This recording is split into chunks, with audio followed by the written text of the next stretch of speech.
नमस्कार, VNM studio से मैं सोनल भारद्वाज आप सभी का स्वागत करती हूं। देश दुनिया शहर जिले की तमाम खबरों को आप तक पहुंचाएंगे, लेकिन आइए सबसे पहले नजर डालते हैं वीएनएम हेडलाइंस पर। देखते हैं क्या रही आज की सुर्खियां। सुरक्षा चूक मामले संसद सोमवार तक स्थगित, सोनिया गांधी ने निलंबित सांसदों से की मुलाकात। आप विधायक चेतर वसावा के 3 दिन के रिमांड मंजूर, पुलिस करेगी पूछताछ।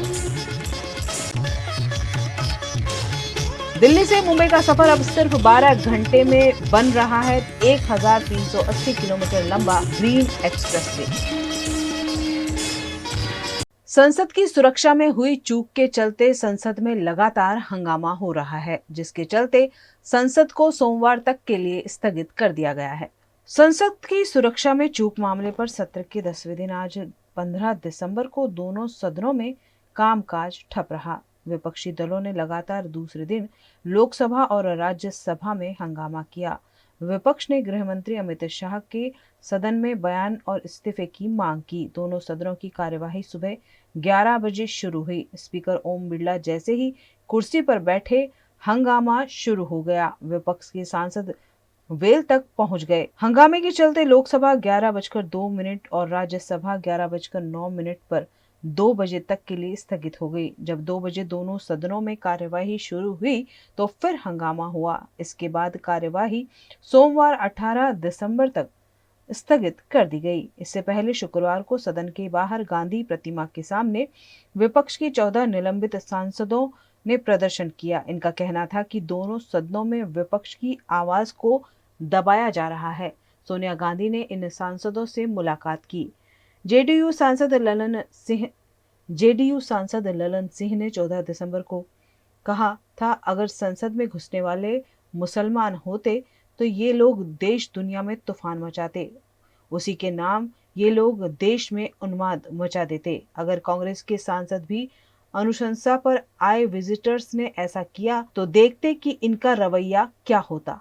गुजरात के नर्मदा जिला के डेडियापाड़ा के विधायक चेतर वसावा खुद पुलिस के समक्ष हाजिर हुए, जहां से उन्हें राजपीपला ले जाया गया। गुजरात के नर्मदा जिला के डेडियापाड़ा के आम आदमी पार्टी विधायक चेतर वसावा खुद पुलिस के समक्ष हाजिर हुए। चेतर वसावा को डेडियापाड़ा से राजपीपला पूछताछ के लिए लाया गया और सुबह डेडियापाड़ा कोर्ट में उन्हें पेश किया गया। यहाँ पुलिस द्वारा चेतर वसावा के रिमांड मांगे जा सकते हैं। चेतर वसावा को डेडियापाड़ा ले जाने के लिए 2 पीएसआई, 1 पीआई और पुलिस जवानों के साथ सुरक्षा व्यवस्था तैनात की गई।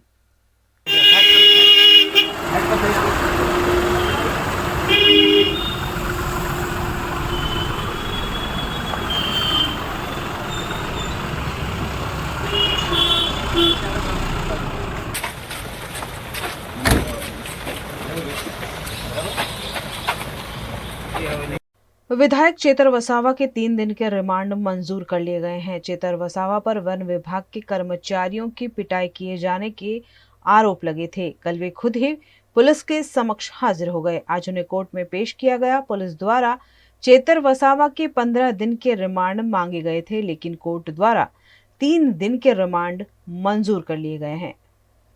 आ પોલીસના રિમાન્ડની માંગણીની સામે માનની ધારાસભ્ય ચૈતરભાઈ વસાવા તરફથી વકીલ તરીકે અમોએ પક્ષ રાખ્યો અને બંને પક્ષની દલીલો સાંભળ્યા પછી નામદાર ડેડિયાપાડા કોર્ટે 18 તારીખે બપોરે 12 વાગ્યા સુધીના રિમાન્ડ મંજૂર કર્યા છે। પોલીસે જે શબ્દો રિમાન્ડ અરજીમાં માનની ચૈતરભાઈ વિશે વાપર્યા છે એ ખૂબ જ અપમાનજનક અને ખૂબ જ બેહુદા શબ્દો છે।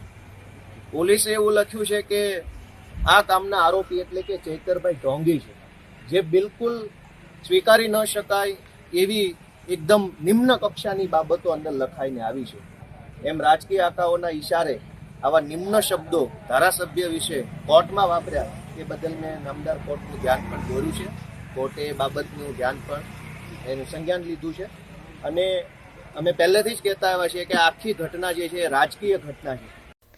दिल्ली से मुंबई जाने के लिए ज्यादातर लोग फ्लाइट या ट्रेन लेना ही पसंद करते हैं, लेकिन कितना सुविधाजनक हो अगर बाय रोड दिल्ली से मुंबई की जर्नी सिर्फ 12 घंटे की हो जाए।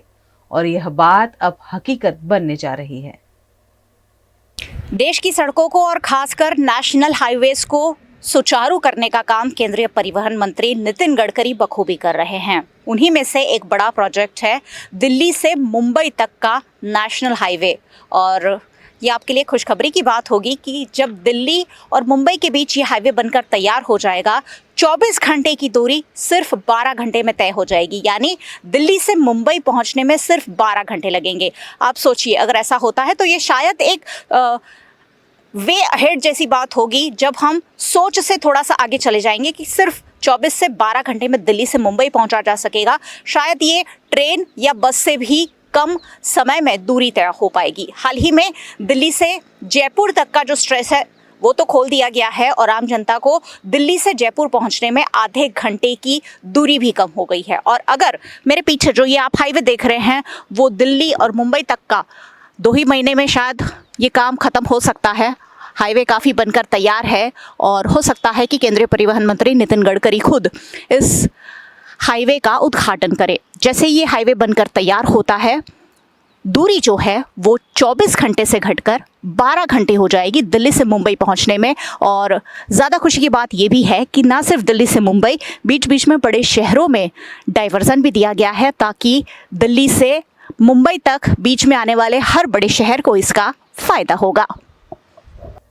दिल्ली से मुंबई के बीच ग्रीन एक्सप्रेस वे बन रहा है जो गुजरात, महाराष्ट्र, मध्य प्रदेश, राजस्थान, हरियाणा समेत 5 राज्यों से गुजरेगा। National highway authority of India की ओर से 98,000 करोड़ रुपयों के खर्च से बनने वाले 1380 किलोमीटर लंबे ग्रीन एक्सप्रेस वे का 430 किलोमीटर लंबा हिस्सा गुजरात से गुजरेगा।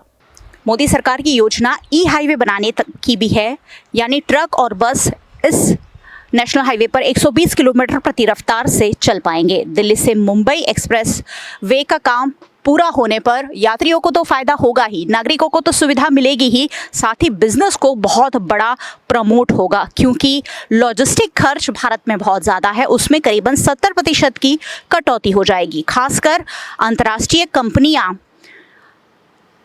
जो भारत में सिर्फ और सिर्फ इसी वजह से बिजनेस करने से कतराती है क्योंकि यहाँ लॉजिस्टिक का खर्च, परिवहन का खर्च बहुत ज़्यादा लगता है और ऐसी कंपनियों को भी ये हाईवे बन जाने से काफ़ी फ़ायदा होगा। छोटे व्यापारियों को, सरकारी कंपनियों को और स्टार्टअप को भी काफ़ी राहत मिल सकेगी। दिल्ली मुंबई एक्सप्रेस हाईवे बनाने की ज़रूरत पिछले कई वक्त से जो बिजनेसमैन है वो जता रहे थे, इंडस्ट्रीज़ है वो लगातार ये मांग कर रही थी और आखिरकार दिल्ली मुंबई एक्सप्रेस वे बनाया जा रहा है। करीबन काफ़ी काम खत्म हो गया है, कुछ ही महीनों में इसे जनता के लिए खोल दिया जाएगा और दिल्ली मुंबई एक्सप्रेस वे बनाने के 3 बड़े फायदे होंगे। सबसे बड़ा, लॉजिस्टिक खर्च घटेगा, डिस्ट्रीब्यूशन और सप्लाई में तेज़ी आ जाएगी क्योंकि यहाँ हमने देखा है हाईवे पर ट्रक 2-2, 3-3 दिन चलते हैं तब जाकर किसी शहर पहुँचते हैं और तब जाकर वो सामान का सप्लाई होता है। ऐसे में डिस्ट्रीब्यूशन और सप्लाई में तेजी आ जाएगी। इस एक्सप्रेस वे के बन जाने से जयपुर, किशनगढ़, अजमेर, कोटा, चित्तौड़गढ़, उदयपुर, भोपाल, उज्जैन, इंदौर, अहमदाबाद, वडोदरा, सूरत शहर की आर्थिक गतिविधियों से जुड़े हुए लोगों के लिए समृद्धि के द्वार खुल जाएंगे, ऐसा माना जा रहा है।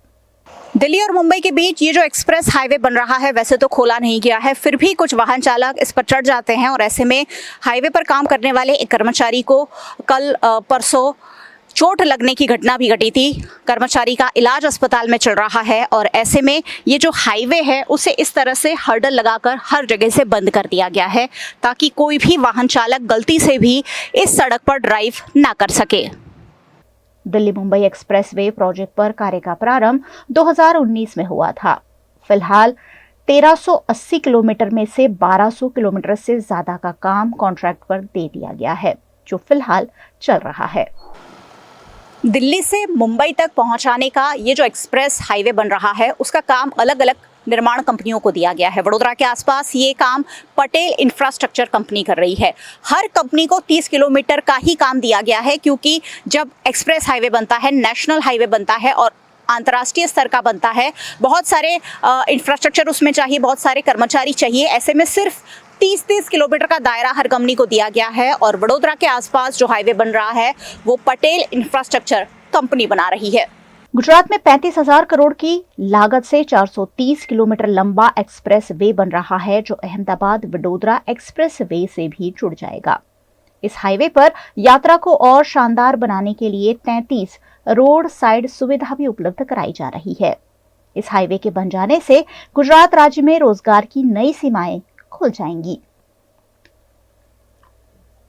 एक बार संसद में कहा गया था कि भारत की सड़कों को हेमा मालिनी के गाल जैसा बना दिया जाएगा। हेमा मालिनी के गाल जैसी सड़कें अब शायद सही मायनों में बन रही है। कम से कम दिल्ली मुंबई एक्सप्रेस हाईवे को देखकर तो ये कहा ही जा सकता है काफ़ी बनकर तैयार है, और जैसे ही बनकर तैयार होगा सुविधाओं में काफ़ी बढ़ोतरी होगी। स्पीड से, तेज़ रफ्तार से गाड़ियाँ चलेंगी और दिल्ली से मुंबई सिर्फ 12 घंटे में पहुँच जाएंगी। सहयोगी भरत राजपूत के साथ मयूरी का VNM टीवी के लिए। गुजरात की वडोदरा कोर्ट में इन दिनों चुनावी माहौल है, क्योंकि 22 दिसंबर को यहां वडोदरा वकील मंडल के चुनाव होने वाले हैं। गुजरात के वडोदरा शहर में जितने दिलचस्प लोकसभा के चुनाव होते हैं, विधानसभा के चुनाव होते हैं, उससे भी ज़्यादा दिलचस्प यहाँ MS यूनिवर्सिटी के चुनाव होते हैं, और उससे भी ज़्यादा दिलचस्प होते हैं वडोदरा वकील मंडल के चुनाव।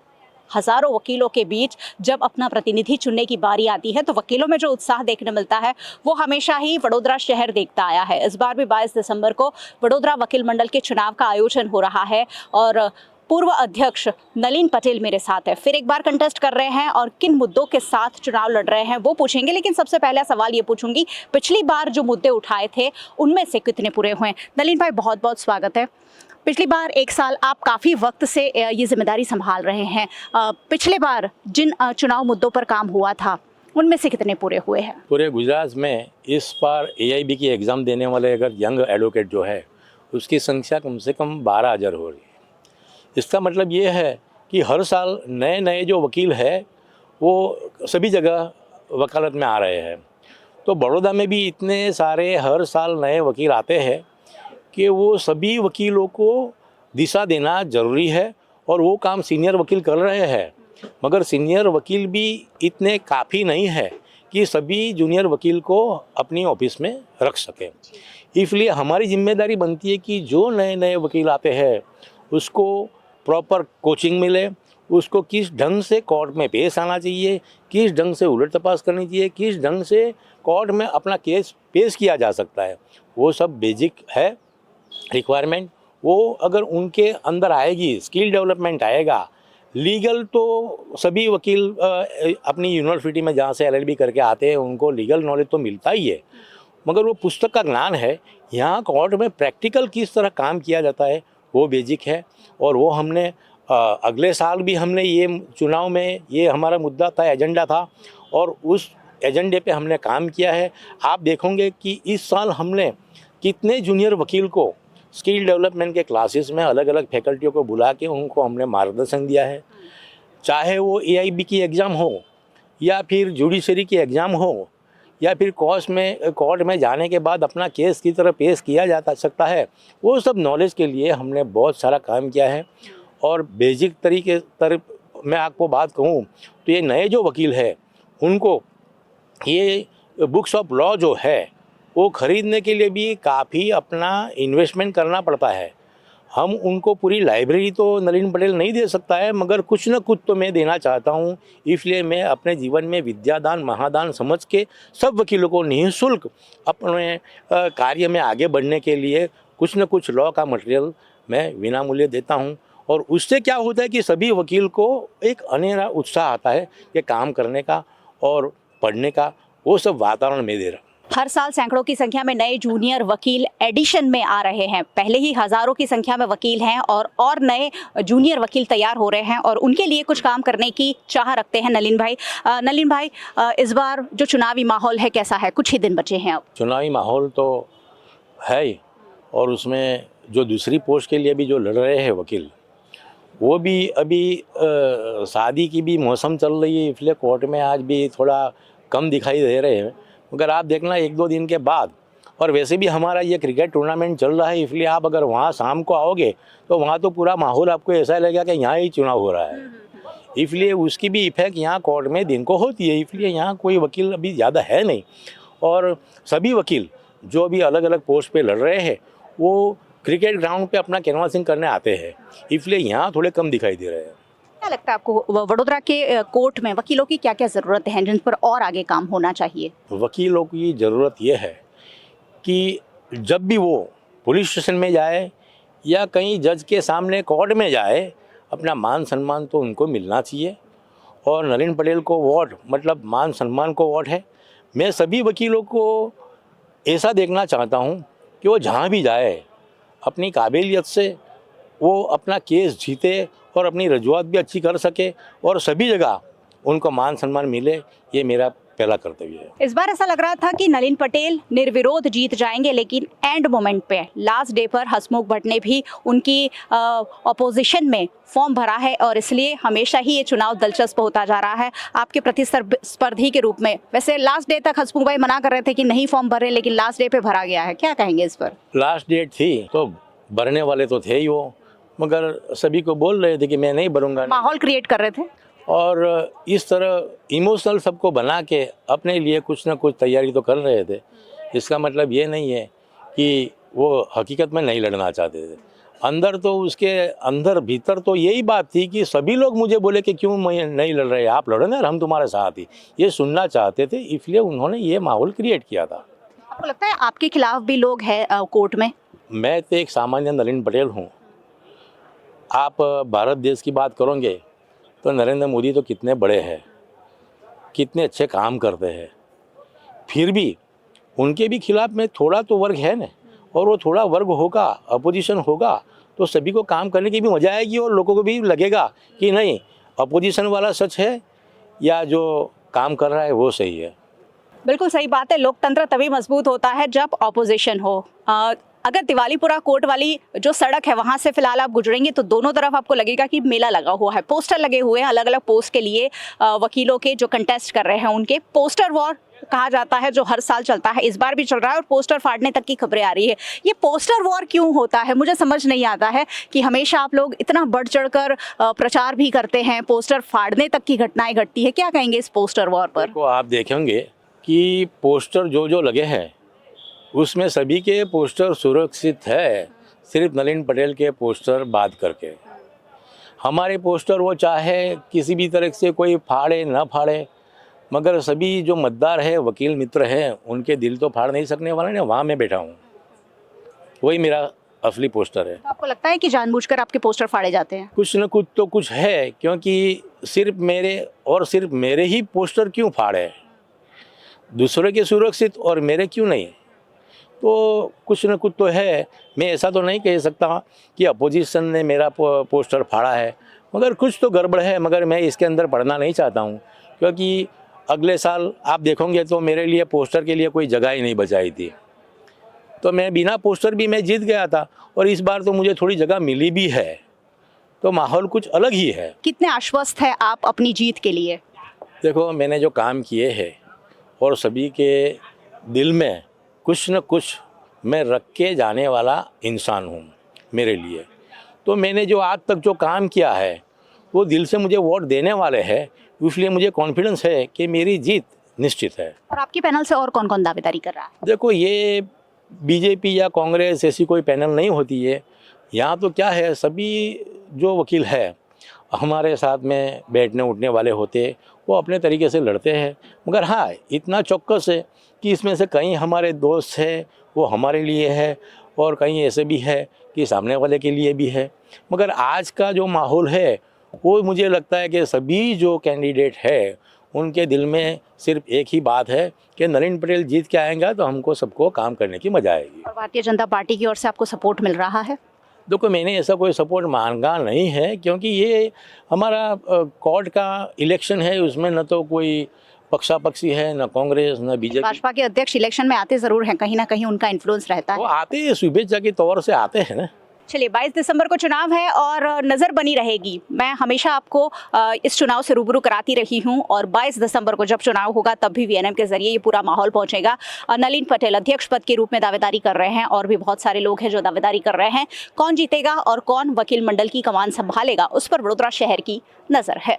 वडोदरा महानगर पालिका की स्थायी समिति की सभा में 17 कामों को अनुमति दी गई है। वहीं इस स्थायी समिति में पास किया गया एक प्रस्ताव विवाद का कारण बना है।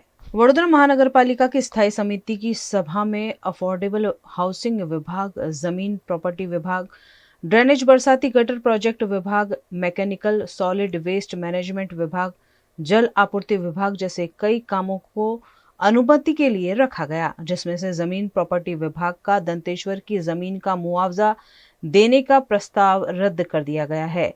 वहीं L&T कन्वर्ट से वाघोड़िया जंक्शन तक नेशनल हाईवे के समानांतर 8.81 करोड़ के खर्च से बरसाती चैनल बनाने के काम को भाजपा कार्यालय में आयोजित संकलन मीटिंग में मनाही के बावजूद स्थायी समिति के अध्यक्ष डॉक्टर शीतल मिस्त्री द्वारा पास कर दिया गया है। આજે મળેલી સ્થાયી સમિતિમાં કુલ 18 દરખાસ્તો મૂકવામાં આવી હતી, જેમાંથી 17 મંજૂર થઈ છે અને એકને પરત કરવાનો નિર્ણય લેવામાં આવ્યો છે। જે પ્રપોઝલ મંજૂર થયા છે એમાં એફોર્ડેબલ હાઉસિંગ દ્વારા લગભગ 346 દુકાન છે, એમાંથી 256 થી 57 દુકાનોનું જે ઓપ્શન થવાનું છે એના માટેની જે સમિતિ છે એમાં જૂના સ્થાયી સમિતિના સભ્યો રિટાયર થતાં નવા 2 સભ્યો ડૉક્ટર રાજેશા અને મીનાબા ચૌહાણની નિયુક્તિ કરવામાં આવી છે। વડોદરા શહેરમાં દંતેશ્વર વિસ્તારમાં 18 મીટરના રસ્તા રેસામાં કપાતી 395 રેવન્યુ સર્વે નંબરવાળી જમીનનું જે વળતર ચૂકવવાની દરખાસ્ત હતી એને વધુ સાધનિક પુરાવા સાથે અવલોકન અને પૂરેપૂરી માહિતી સાથે ફાઇલ ફરી સ્થાયીમાં લાવવા માટે આઇટમને પરત કરવામાં આવી છે। આજવા રોડ પર એકતા નગરમાં જે નાની ગરીબ વસ્તી રહે છે ત્યાં અલગ અલગ મહોલ્લાઓમાં ગટરની સમસ્યા પુષ્કળ હતી, એના માટે ઘણી બધી રજૂઆતો આવતી હતી। આજે એ વિસ્તારમાં ડ્રેન નેટવર્ક નાખવાનું કામ મંજૂર કરવામાં આવ્યું છે। પશ્ચિમ ઝોનમાં નવીન વરસાદી ગટર નાખવાના ઇજારાને મંજૂરી આપવામાં આવી છે। હાઈવે પર ખાસ કરીને L&T થી લઈને વાઘોડિયા જંકશન સુધી વરસાદી ચેનલ હાઈવેને સમાંતર 3x3 મીટરની 1 કિલોમીટર એરિયામાં 8 કરોડના ખર્ચે 8.23 કરોડના ખર્ચે નાખવાનું કામ મંજૂર કરવામાં આવ્યું છે। આમ અલગ અલગ વિકાસના કામો મંજૂર કરી અને વડોદરાના વિકાસને વેગ મળે એ દિશામાં સ્થાયી સમિતિના સભ્યોએ આજે તમામ દરખાસ્તો મંજૂર કરી। न्यूज रूम से खबरों का सिलसिला लगातार जारी रहेगा, बने रहिए हमारे साथ, देखते रहिए VNM news. Part of the RR Global Conglomerate with a presence in over 50 countries, RR Kabel is a leading Indian wires and cables brand, a wide range offering excellent quality and trustworthiness. RR also has a wide range of lighting solutions. Choose from several options that can light up your home or office. Presenting appliances from RR, increasing the style quotient of your home. Delivering convenience every day. RR fans, lighting solutions, air coolers, water heaters, irons and more. When it comes to trust, quality and convenience, ask for home appliances from RR Kabel, your one-stop electric goods solutions provider. Bharat ले रहा है electric अंगड़ाई। क्यों ना हम साथ चले, साथ चले, साथ बढ़े, साथ बढ़े, देश मेरे, देश मेरे। देश को ले जाए नई दिशा की ओर। आपका जॉय, भारत का जॉय। दर्शनम ओशन, वडोदरा के गोत्रीवासना रोड पर 4 BHK स्काई विलास। आधुनिकता की परिकल्पना को साकार करता है दर्शनम ओशन आलीशान प्रोजेक्ट, जहां आपको खुद का घर लगेगा 5 स्टार होटल। वडोदरा सिटी के प्राइम लोकेशन, ग्रीनरी के बीच स्टनिंग एस्थेटिक लग्जरियस रेसिडेंस। सभी बेडरूम में अटैच वॉशरूम, ग्रीन स्पेस के साथ balcony, full ventilation, parking, lift, kids play area, swimming pool, club house, indoor games, garden, fire safety system और आपकी privacy का भी रखा गया है खास ख्याल।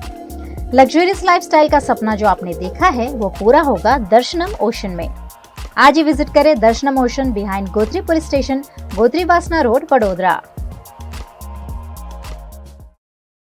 गुजरात के वडोदरा के कारेली बाग में ड्रेनेज लाइन डालने का भूमि पूजन किया गया। गुजरात के वडोदरा के कारेली बाग के साधना नगर रोड वायरॉक हॉस्पिटल की ओर से बहुचराजी पेट्रोल पंप की ओर जाते मार्ग पर मुख्य लाइन के साथ फ्रेंच ट्रायलेंस पद्धति से ड्रेनेज लाइन बनाने का भूमि पूजन किया गया, सरकार द्वारा इस कार्य पर 48,41,000 से अधिक रुपए खर्च किए जाएंगे। इस कार्यक्रम में विधानसभा के मुख्य दंडक बालकृष्ण शुक्ल, इलाके के काउंसलर, कार्यकर्ता और स्थानीय बड़ी संख्या में मौजूद रहे। કારેલીબાગ વિસ્તારમાં સાધનાનગર સોસાયટીની સામે આ ડ્રેનેજ લાઇન 4-5 મહિના પહેલાં બેસી ગઈ હતી. તેના કારણે આ વિસ્તારના લગભગ 10,000 થી 12,000 નાગરિકોને તેની તકલીફ થતી હતી. કોર્પોરેશન દ્વારા સ્વર્ણિમની ગ્રાન્ટ હેઠળ 48 લાખથી પણ વધારે કિંમતથી ડ્રેનેજ પદ્ધતિ જે નવી પદ્ધતિ જેના કારણે રોડ ખોદવા પડે નહીં અને અહીંથી ડ્રેનેજની લાઇન જોડીને આગળ નાગરવાડા પાસે જે એપીએસ છે તેમાં અંદર જોડાશે. તેના કારણે આ વિસ્તારના લગભગ 12 થી 15 સોસાયટીઓ એવી છે કે જેમને આ ડ્રેનેજની તકલીફ થતી તે તકલીફ દૂર થશે. આગામી 4 મહિનામાં આ કામકાજ પૂર્ણ થશે. मध्य प्रदेश और छत्तीसगढ़ के बाद आज राजस्थान के मुख्यमंत्री ने शपथ ग्रहण कर ली है। भजनलाल शर्मा ने राजस्थान के 14वें मुख्यमंत्री के रूप में शपथ ले ली है। उनके साथ 2 डिप्टी सीएम दिया कुमारी और डॉक्टर प्रेमचंद बैरवा ने भी शपथ ली है। तीनों को राज्यपाल कलराज मिश्र ने पद और गोपनीयता की शपथ दिलवाई। शपथ लेने के बाद भजनलाल ने प्रधानमंत्री का अभिवादन किया तो मोदी ने उनकी पीठ थपथपाई। वहीं पूर्व मुख्यमंत्री अशोक गहलोत, वसुंधरा राजे और केंद्रीय मंत्री गजेंद्र सिंह शेखावत देर तक हंसी मजाक करते रहे। अल्बर्ट हॉल पर हुए समारोह में 3 मंच तैयार किए गए थे। एक मंच पर देश भर से आए साधु संतों को बैठाया गया, वहीं दूसरे मंच पर सभी पॉलिटिकल लीडर्स बैठे। तीसरा मंच शपथ के लिए बनाया गया था, जिस पर प्रधानमंत्री मोदी, राज्यपाल और शपथ लेने वाले तीनों नेता बैठे थे। प्रधानमंत्री मोदी ने संतों के मंच के पास पहुंचकर सभी संतों को प्रणाम किया। शपथ समारोह में पूर्व मुख्यमंत्री अशोक गहलोत भी पहुंचे। वे शपथ ग्रहण शुरू करने के करीब आधे घंटे पहले ही अल्बर्ट हॉल पहुंच गए थे। वे केंद्रीय मंत्री गजेंद्र सिंह शेखावत और वसुंधरा राजे के साथ बैठे थे। तीनों देर तक हंसी मजाक करते रहे। 2 दिन पहले ही गजेंद्र सिंह की याचिका पर गहलोत के खिलाफ मानहानि का केस चलने का फैसला हुआ है। गुजरात के वडोदरा में गुजरात पुलिस द्वारा first inter state T20 cricket tournament 2023 का आयोजन किया गया। गुजरात के वडोदरा में गुजरात राज्य पुलिस द्वारा आज से 20 दिसंबर तक first inter state T20 police cricket tournament 2023 का आयोजन किया गया है। इस टूर्नामेंट में गुजरात पुलिस की 2 टीमें हिस्सा ले रही हैं। साथ ही चंडीगढ़, दमन, दीव, गोवा, पौंडीचेरी पुलिस और CRPF की टीमें भी भाग ले रही है। इस टूर्नामेंट का उद्घाटन पुलिस महानिदेशक IPS विकास सहाय द्वारा किया गया। इस मौके पर Vadodara police commissioner IPS Anupam Singh Gehlot, Vadodara CRPF group 9 के सेनापति IPS राजेंद्र सिंह चूड़ासमा, नायक पुलिस महानिरीक्षक IPS राजेंद्र असारी विशेष उपस्थित रहे और खिलाड़ियों को प्रोत्साहित किया। इस कार्यक्रम के दौरान 20 दिसंबर को वडोदरा के CRPF ग्रुप 9 के ग्राउंड पर फाइनल मैच खेली जाएगी।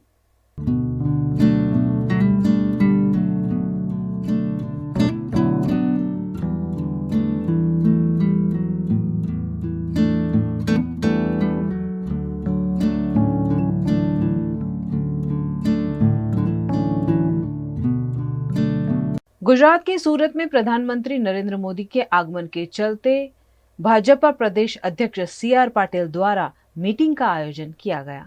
प्रधानमंत्री नरेंद्र मोदी आज गुजरात के सूरत के मेहमान बने हैं, जिसके चलते भाजपा प्रदेश अध्यक्ष CR पाटिल द्वारा अपने ऑफिस पर मीटिंग का आयोजन किया गया। इस मीटिंग में गृह राज्य मंत्री हर्ष संघवी और विधायक उपस्थित रहे। डायमंड बुर्ज और नवीन एयरपोर्ट का उद्घाटन करने के लिए प्रधानमंत्री नरेंद्र मोदी सूरत आए हैं, जिसके चलते प्रधानमंत्री मोदी के आगमन से पहले जानकारी को साझा करने के लिए मीटिंग का आयोजन किया गया।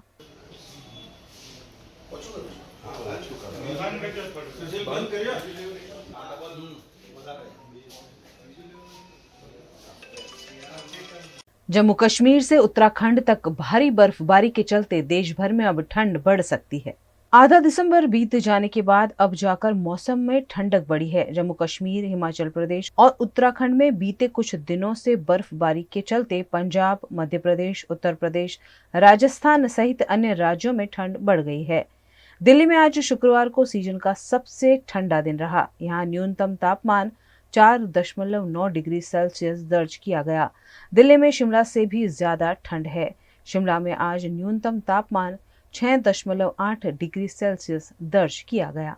खबरें अभी और भी जिन्हें लगातार आप तक पहुंचाते रहेंगे, लेकिन छोटे से अंतराल के बाद। बने रहिए हमारे साथ, देखते रहिए VNM न्यूज। नए वर्ष पर नई डायरी चाहिए तो युग धर्म है ना।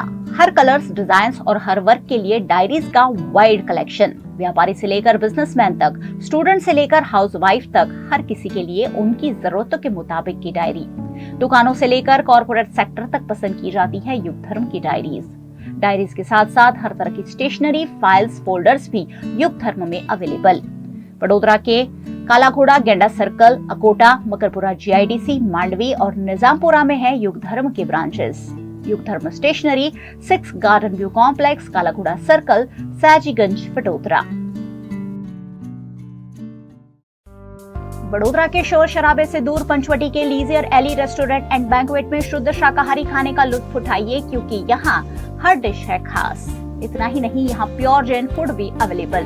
50 से 350 लोगों की कैपेसिटी वाले वेल इंटीरियर बैंक्वेट हॉल के साथ रूम फैसिलिटी, ब्राइडल मेकअप और स्टेज डेकोरेशन की भी सुविधा। होटल लीजियर एली एंड बैंक्वेट में 150 से 200 कार पार्किंग की facility, corporate pack lunch, 3 kilometre तक फ्री होम डिलीवरी और टेक अवे पार्सल पर 10% डिस्काउंट। 50 से 20 लोगों के स्मॉल गेट टुगेदर के लिए प्राइवेट डाइनिंग रूम और आउटडोर केटरिंग की भी सुविधा। यहाँ का स्किल्ड मैनेजमेंट आपके हर मौके को बनाता है बेहद शानदार। कोतरीगुड़ा सर्कल पर जल्द शुरू हो रहा है टेक अवे काउंटर। लीजियर एली restaurant and banquet, aura square, Panchvati road, Korba, Vadodara. माना होटल्स एंड रिसोर्ट। राजस्थान में उदयपुर, रणकपुर को करना हो एक्सप्लोर या उत्तराखंड में ऋषिकेश में करनी हो धार्मिक यात्रा, माना होटल्स आपके स्टे को बनाएंगे हमेशा के लिए यादगार। राजस्थान के ऐतिहासिक विरासत के बीच माना होटल्स का कंफर्टेबल स्टे आपको कराएगा अद्भुत अनुभूति। माना होटल्स के लग्जरियस प्रीमियम रूम्स और विलास है बेहद शानदार। ऋषिकेश की वादियों में माना होटल्स का होम स्टे देता है शानदार घर का feel. Next time, plan your holidays with Mana Hotels. Contact 8107 888800.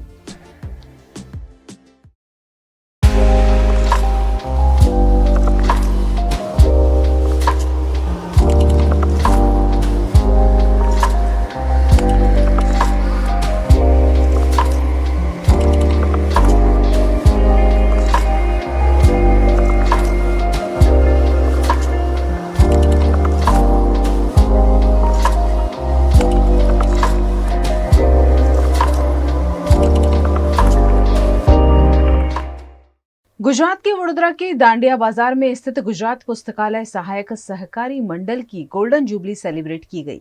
Gujarat के वडोदरा के दांडिया बाजार में स्थित गुजरात पुस्तकालय सहायक सहकारी मंडल की शुरुआत 100 वर्ष पहले महाराजा सयाजीराव गायकवाड़ द्वारा की गई थी।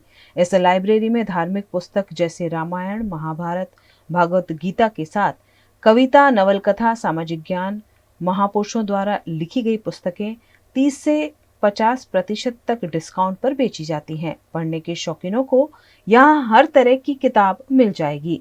महाराजा सयाजीराव गायकवाड़ पुस्तक को पढ़ने की रुचि हर इंसान में जगाना चाहते थे, जिसके चलते 100 वर्षों पहले इस पुस्तकालय का निर्माण किया गया। यह गुजरात का एकमात्र सहकारी पुस्तकालय है। इस पुस्तकालय के 100 वर्ष पूर्ण होने के चलते कार्यक्रम का आयोजन किया गया। इस कार्यक्रम में जिला कलेक्टर AB गौर, IAS ममता हीरपरा, वडोदरा जिला विकास अधिकारी पंकज गोस्वामी, हरीश पटेल और पुस्तकालय के कर्मचारी उपस्थित रहे। गुजरात पुस्तकालय सहायक सहकारी मंडल गुजरात में एकमात्र कोऑपरेटिव एक्टिविटी है जिसके अंदर लाइब्रेरी मैनेज की जाती है। इसको 100 साल हुए हैं लाइब्रेरी एस्टैब्लिश करने में। मैं इस मौके पे इस मंडल को अभिनंदन देता हूँ। राज्य सरकार की ओर से हर जिलों में, हर गांव में लाइब्रेरी डेवलप करने के लिए बजट में भी प्रोविज़न किया है और उसको हर गांव तक पहुंचाने में ये मंडल बहुत अच्छा काम कर रहा है, इसलिए भी मैं उनको अभिनंदन देता हूं। दिसंबर का दिन मेरे गुजरात पुस्तकालय मंडल की 100वां वर्ष चल रहा है।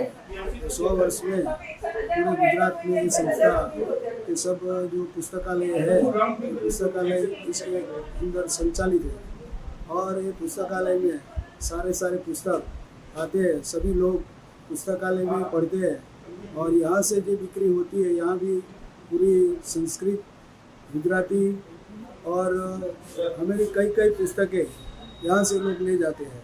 पूरे एशिया खंड में ऐसा ये मॉल जैसा है कि यहाँ सभी पुस्तकें मिलती है और ये पुस्तक से हम ये इसे डिस्काउंट भी देते हैं कि सारे पूरे ग्राहक को भी यहाँ आने का मौका मिले।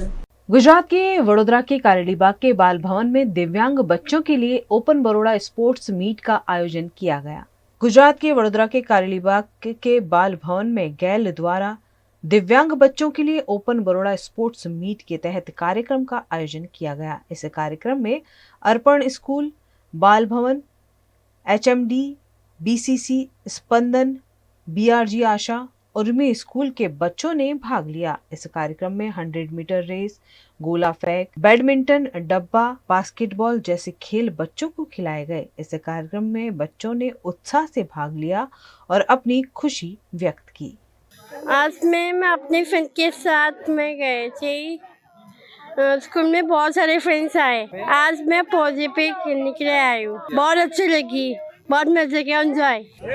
બાલબન ખાતે હું આજે રમતગમતમાં આવ્યો છું। 100 મીટર દોડ અને લાંબી કૂદમાં છું અને અહીં હું બહુ ખુશ છું। बड़ौदा की बहुत सारी जो मानसिक विकलांग बच्चों के साथ काम करती है उनके बच्चे आए हैं 6 से लेकर 25 साल के, और उनके लिए जो दौड़ है, डब्बा फोड़ है, शॉट पुट है, बॉल थ्रो है, बैडमिंटन है, बास्केटबॉल है, ऐसी सब स्पोर्ट्स का आयोजन किया है। और ये जो पूरा स्पोर्ट्स मीट है उसका प्रायोजन GACL एजुकेशन सोसाइटी ने किया है और बहुत अच्छे तरीके से बच्चों को एक माहौल मिले, एक स्थल मिले जहां वो अपनी रमत गमत का टैलेंट का प्रदर्शन कर सके। इस उद्देश्य से हमने ये टूर्नामेंट, ये स्पोर्ट्स मीट का आयोजन किया है। VNM फाउंडेशन की ओर से वडोदरा की नगर प्राथमिक शिक्षा समिति के स्कूल में मानसिक स्वास्थ्य जागृति अभियान की पहल की गई है, जिसके तहत बच्चों से विभिन्न एक्टिविटीज करवाई जाती है। VNM फाउंडेशन की ओर से वडोदरा की नगर प्राथमिक शिक्षा समिति के स्कूल में मानसिक स्वास्थ्य जागृति अभियान की पहल की गई है। इस कार्यक्रम के तहत वडोदरा के गोरवा में स्थित वीर सावरकर प्राथमिक विद्यालय में प्रोजेक्ट चलाया जा रहा है, जिसके तहत कक्षा 5 से कक्षा 8 के छात्र विभिन्न गतिविधियों में हिस्सा लेते हैं। पहले 2 महीने यह प्रोजेक्ट कन्याशाला में चलाया गया और अब हिंदी शाला में यह प्रोजेक्ट चलाया जा रहा है।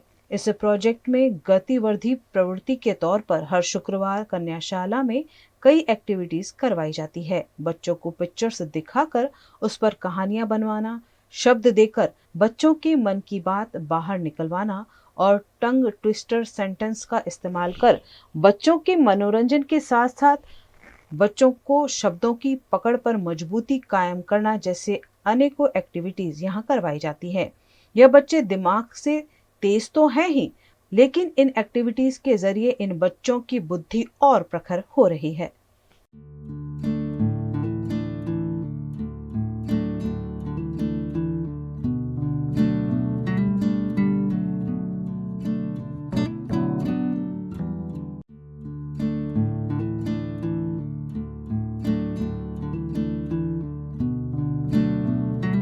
MP के मंदसौर के पुलिस अधिकारियों पर फिर एक बार बेगुनाहों को फंसाने के आरोप लगे हैं। MP के मंदसौर में पुलिस अधिकारियों पर NDPC एक्ट के तहत फर्जी केस बनाने, बेगुनाहों को फंसाने और 50 लाख रुपए की रिश्वत मांगने के आरोप लगे हैं। न्यायालय के आदेश के बाद राजस्थान के प्रतापगढ़ जिले के हथुनिया पुलिस थाने में इन अधिकारियों के खिलाफ मामला दर्ज किया गया। इन अधिकारियों के साथ हथुनिया पुलिस थाने का अधिकारी भी शामिल था। आरोपियों में एक TI, SI, ASI व आरक्षक शामिल हैं। अधिकारियों ने एक खाली ट्रक को पकड़कर उसमें मादक पदार्थ रखकर फर्जी केस बना दिया और आसिफ व ड्राइवर भगवती लाल को पकड़कर 50 लाख रुपए की मांग की और पैसे नहीं दिए जाने पर उनके खिलाफ फर्जी केस बना दिया। आसिफ के परिवार द्वारा पुलिस से गुहार लगाई गई पर कोई सुनवाई नहीं होने पर न्यायालय के आदेश के बाद मामला दर्ज हुआ। 25 अक्टूबर 2022 को रात में 11 बजे पुलिस वाले घर पर आए थे और घर पर से मम्मी, मैं, मेरी छोटी सिस्टर ही थी और इन लोगों ने गेट भरी का बदतमीजी करी, गाली गलौज करी हमारे साथ में। फिर उसके बाद में बोला कि तुम्हारा गेट खोला नहीं तो घर तोड़ देंगे हम। उसके बाद में इन्होंने वीडियो कॉल पे मेरे भाई को बताया कि तुम्हारा भाई हमारी गिरफ्त में है। हमने गांव में से 2 गवाह को बुलाया, उसके बाद हमने गेट खोला और इन्होंने तलाशी ली। उसके बाद में कुछ मिला नहीं इनको घर में से। और जाते जाते जितेंद्र सिंह सिसोदिया जो है मुझे बोल के गए कि 50 लाख रुपए तुम्हारे पापा के साथ पिपलिया मंडी थाने पे भेज देना, नहीं तो तुम्हारे भाई और ड्राइवर को जो हमने गिरफ्त में रख रखा है तुम्हारे पापा को भी हम फर्जी केस में फंसा देंगे। 1 वर्ष पहले अक्टूबर में इस प्रार्थना के भाई 1 किलो 500 ग्राम स्मैक के साथ पिपलिया मंडी में पकड़ा गया था। इसमें बचने के लिए अभी तो यही आ रहा है कि उस मुकदमे से बचने के लिए और जमानत प्राप्त करने के लिए ये झूठा इस्तीगासा पेश किया है। बार बार ये प्रार्थना रिपोर्टें कर रही है ताकि इनका भाई जेल से छूट जाए।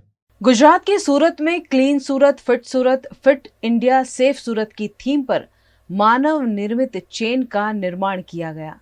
आज प्रधानमंत्री नरेंद्र मोदी गुजरात के सूरत में डायमंड बुर्स के उद्घाटन कार्यक्रम में शामिल होने आ रहे हैं, जिसके चलते सूरत म्युनिसिपल कॉर्पोरेशन, पुलिस विभाग और कलेक्टर ऑफिस के संयुक्त उपक्रम से पुलिस परेड ग्राउंड से जोगनी माता मंदिर तक 15 किलोमीटर रूट पर क्लीन सूरत, फिट इंडिया, सेफ सूरत की थीम पर मानव चैन सूजन करने का कार्यक्रम आयोजित किया गया।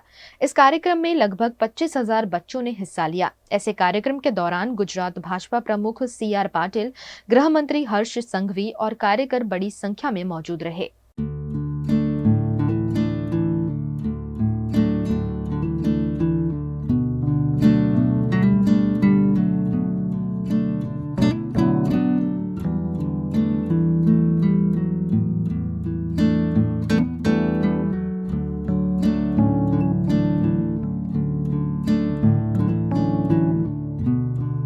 VNM टीवी की खबरें अब आप YouTube, Facebook, Instagram के अलावा OTT प्लेटफॉर्म्स पर भी लाइव देख सकते हैं। डेली हंट, Jio TV और Jio TV फाइबर पर 498 नंबर के चैनल पर भी 24 घंटे VNM टीवी आपके लिए उपलब्ध है। तो देखते रहिए VNM टीवी। न्यूज रूम से आज के लिए बस इतना ही। देश, दुनिया, शहर, जिले की तमाम खबरों को लेकर हम कल फिर हाजिर होंगे। तब तक के लिए हमें दीजिए इजाजत। नमस्कार।